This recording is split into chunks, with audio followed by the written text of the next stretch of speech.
কিন্তু হঠাৎ কি হইলো যে ময়ূক পাগলা হইয়া গেল। এই দেখেছেন এডিটর সাহেব, এটা দেখান না, ওই তিরিং বিরিং করে লাফায় না, দেখান না।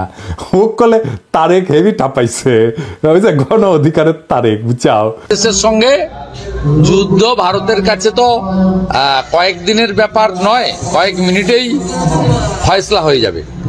তবে ভালো সম্পর্ক আছে তার সেবাদাসী হাসিনা, তার দল আওয়ামী লীগের সাথে। আমাদের পররাষ্ট্র মন্ত্রণালয়ে যারা ভারতে কাজ করেছেন তারা সবাই জানেন যে ভারত আমাদের কতটা নিচু চোখে দেখে। যারা ঘুরতে গেছেন, চিকিৎসা নিতে গেছেন, তারা জানেন ভারত এখন দৌড়ের উপরে। হকার সাংবাদিকের ঘুম হারাম, অর্থাৎ মোদি এখন টেনশনে পড়ে গিয়েছে হাসিনাকে নিয়ে সে কি করবে। অর্থাৎ মোদির উপর সমস্ত রাষ্ট্র থেকে চাপ আসতেছে হাসিনাকে আশ্রয় দেওয়ার কারণে। ভারত কেনই বা দৌড়ের উপরে, আমরা এই বিষয়গুলো শুনবো পিনাক্কি ভট্টাচার্যের মুখ থেকে ইনশাল্লাহ। তো পিনাক্কি ভট্টাচার্য এমন কিছু তথ্য তুলে ধরেছেন যে তথ্যটা শুনলে আপনি অবাক হয়ে যাবেন। শুধু এই কারণে ভারত এখন দৌড়ের উপরে আছে, খুব টেনশনে আছে। যাই হোক, আগে পিনাক্কি ভট্টাচার্যের মুখে বিস্তারিত বিষয়টা জানবো, তারপর বাকি কথা বলবো। ধৈর্য সহকারে সম্পূর্ণ ভিডিওটি দেখবেন। আগে থেকে কেউ বাজে কমেন্ট করবেন না, সম্পূর্ণ ভিডিওটি দেখে তারপর আপনারা কমেন্ট করবেন যেটা আপনার মুখে আসে। তো চলুন আগে ভিডিওটি দেখে আসি। কিন্তু হঠাৎ কি হইলো যে ময়ূক পাগলা হইয়া গেল। এই দেখেছেন এডিটর সাহেব, এটা দেখান না, ওই তিরিং বিরিং করে লাফায় না, দেখান না। ও কলে তারেক হেভি টাপাইছে, ওই যে গণ অধিকারের তারেক, বুঝাও। তারেকের ভিডিওটা দেখা, যে তারেক কি কইছিল যে জামাতকে আপনার পাঁচত কামড় দিছে, দেখান না ওইটা। বাবর কে? বাবর কে? কে? বাবর ভারতের বাপ। হ্যাঁ, বাবর ভারতের বাপ। আর আচ্ছা, ঠিক আছে, ঠিক আছে। সমস্যা কি বলেন তো? আমার সমস্যা হচ্ছে জামাতি এবং জিহাদিরা। বন্ধ করতে পারবেন? কেন জামাতিরা আপনার পাশে কামড় দিয়েছে বলেন? বিজেপির নেতারা উল্টা পাল্টা বলা শুরু করলো, এই দেখেন ভিডিও দেখেন। বাংলাদেশের সঙ্গে যুদ্ধ ভারতের কাছে তো কয়েকদিনের ব্যাপার নয়, কয়েক মিনিটেই ফয়সলা হয়ে যাবে।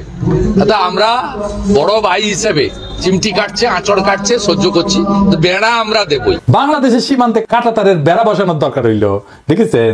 আরো কত কি। আসলে বাংলাদেশের সাথে ভারতের কোনো বন্ধুত্ব সম্পর্ক নাই, কখনো ছিল না।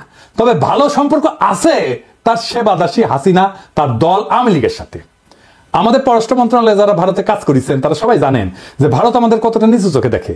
যারা ঘুরতে গেছেন, চিকিৎসা নিতে গেছেন, তারা জানেন যে মুম্বাইতে তো বাংলাদেশের পাসপোর্টধারীদের তারা হোটেলে বুকিং পর্যন্ত দেয় না, দেখেছেন। হাসিনার আমলেও ভারত শুধু আমাদের থেকে সুবিধাই নিছে, কিচ্ছু দেয় নাই। ট্রানজিট নিছে, চট্টগ্রাম পোর্ট দিয়ে মালামাল পরিবহনের অনুমতি নিছে, বাংলাদেশকে ভারতের মনোপলিতে পরিণত করেছে, আমাদের সরকারি প্রতিষ্ঠানগুলোকে শেষ করে দিছে। বিনিময়ে আমরা কি ওই মুজিবের আমলে স্বাক্ষর করা ফারাক্কার ন্যায্য পানির হিস্সা পাইছি? পাই নাই। আমরা কি হাসিনার আমলে তিস্তা চুক্তি দিয়ে পানির ন্যায্য হিস্সা পাইছি? পাই নাই। তার কারণ কি? কারণটা হইতেছে কৌটিল্যের একটা থিওরি আছে, mandala theory. Mandala Nelson Mandela না, মান্ডালা মন্ডো থিওরি আর কি। তার মানে কোন রাজার পাশের রাজ্য তার বন্ধু না, পাশের রাজ্য হইলো তার বন্ধু, বুঝছাও। চলেন একবার ম্যাপ দেখে আসি। ভারতের আশেপাশে যত রাষ্ট্র আছে তার মধ্যে একমাত্র বাংলাদেশের সাথে তার কথিত বন্ধুত্ব ছিল, মানে একমাত্র সেবাদাসী হাসিনার মাধ্যমে সে বন্ধুত্ব ছিল। কিন্তু পাকিস্তান, নেপাল, ভুটান, শ্রীলঙ্কা, মালদ্বীপ, এমনকি মিয়ানমারের সাথে ভারতের অত ভালো সম্পর্ক না, তাই না? বন্ধুত্ব নেই। বাংলাদেশে ভারত প্রভু তার সেবাদাসী হাসিনাকে একটা সুষ্টি দিয়ে বুঝ দিছে, ওই যে তো বন্ধু। এটাও আসলে একটা কৌটিল্য মতে ভারতের পররাষ্ট্রনীতির একটা অংশ কলে। এটা আমরা দেখবনি, হাসিনা ফাসিনা কিছু না। এটা বোঝার জন্য চলেন দেখি কৌটিল্যের পররাষ্ট্রনীতিতে কি লেখা আছে। কৌটিল্যের পররাষ্ট্রনীতিকে বলে 6-fold পলিসি, মানে 6 স্তরের পলিসি। এটা একটা সংস্কৃত খটোমটো বাংলা আছে, ষটগুণ্য সিদ্ধান্ত। যাই হোক, আমি ইংলিশটাই কব, কারণ ইংলিশে কইলে তো ঠিকই কইছি, তাই না? তো যাই হোক, এই 6-fold পলিসি অনুযায়ী পররাষ্ট্রনীতি 6 ভাবে পরিচালনা করা যায়। 6 ভাবে, বুঝছাও। কি কি? শান্তি, যুদ্ধ, নিরপেক্ষতা, আগ্রাসন, জোট এবং দ্বৈত নীতি। হ্যাঁ, বুঝছাও, 6টা। তো প্রথম আলাপ হইতেছে শান্তি নিয়ে, মানে কৌটিল্যের শান্তি নীতি কি কূটনীতিতে। কৌটিল্য কয় যে একজন রাজা তখনই শান্তি স্থাপন করবে যখন সে দেখবে যে শত্রু রাজা তার ক্ষতি করার সামর্থ্য রাখে। তার মানে হলো দৌড়ের উপরে রাখতে পারলে ভারত শান্তির কথা বলবে, বুঝছাও। 2001 সালে রৌমারিতে সীমান্তে আমাদের তৎকালীন বিডিআর এর মাইরের কথা মনে আছে না? এডিটর সাহেব মাইর হবে, মাইরের সাউন্ড হবে। কেমনে তাদের বিএসএফ কে আমাদের বিডিআর জওয়ানেরা দৌড়ের উপরে রাখিছিল, মনে আছে না? হ্যাঁ, তো তখন ভারতের অনেক সৈন্য মারা গেল, ভারত কিন্তু আমাদের সাথে শান্তি স্থাপন করেছিল, কারণ তারা বুঝেছিল যে বাংলাদেশ তাদের দৌড়ের উপরে, দাবরানির উপরে রাখতে পারে। তাইলে ইন্ডিয়ার সাথে শান্তি স্থাপনের একমাত্র পথ হইতেছে, একমাত্র রাস্তা হইতেছে ওরা দাবরানির উপরে রাখা। আরেকটা উদাহরণ দিই, 1962 সালে ইন্দোচীন যুদ্ধে চীনা সেনারা ভারতের সেনাদের নাকানি জমিতে খাইছিল, একটা অংশ দখল করে নিয়েছিল। ভারত তখন দ্রুত নাকে খত দিয়া চীনের সাথে শান্তি স্থাপন করেছিল, কারণ ভারত জানতো যে চীনকে আক্রমণ করলে তাদের খবর আছে, বুঝেছাও? তার মানে ওরা যত দাবরানির উপরে রাখবেন ও শান্তি শান্তি করে আপনার কাছে আসবে। 1 নাম্বার সূত্র কয়া দিলাম। তাই আমাদের সেনাবাহিনীর সাহস নিয়ে লড়াই করার কিছু ডেমো ভারতকে দিয়ে দিতে হবে। আমরা অলরেডি একটা ডেমো দিছি যখন নতুন করে বর্ডারে কাঁটাতার লাগাইতে গেছিল না, কিন্তু এটা তেমন কোনো ডেমো হয় নাই, এটা আরেকটু ভালো করা লাগবে আর কি। আবার ফাজলামি করলে না, রৌমারির কথা মনে করাই দিতে হবে, কলে মাথায় ঢুকাই দিতে হবে যে ভারতকে দৌড়ের উপরে রাখলে তারা শান্তির কথা বলবে। ওর তত্ত্ব দিয়ে ওরে মাইক দিতে হবে, ও কেমনে কূটনীতি চালায়, ওর কূটনীতির মাইন্ডে কি কাজ করে সেটা বুঝা ওর মতো যদি কাজ করেন তাইলে কেস ফতে। এবার আসেন যুদ্ধনীতি। কৌটিল্যের যুদ্ধনীতি কি? কৌটিল্যের মতে একজন রাজা তখনই যুদ্ধের জন্য আক্রমণ করবে যখন দেখবে যে তার অবস্থান শত্রুর চেয়ে শক্তিশালী। কথা সত্য। এই যে 1971 সালের কথাই ধরেন না, পাকিস্তান যখন আমাদের আক্রমণ করলো তখন ভারত আমাদের সাথে এসে সাথে সাথে যুদ্ধ করে নাই। তারা দেখিছে যে আমাদের মুক্তি বাহিনী কতটুকু যুদ্ধ করতে পারে।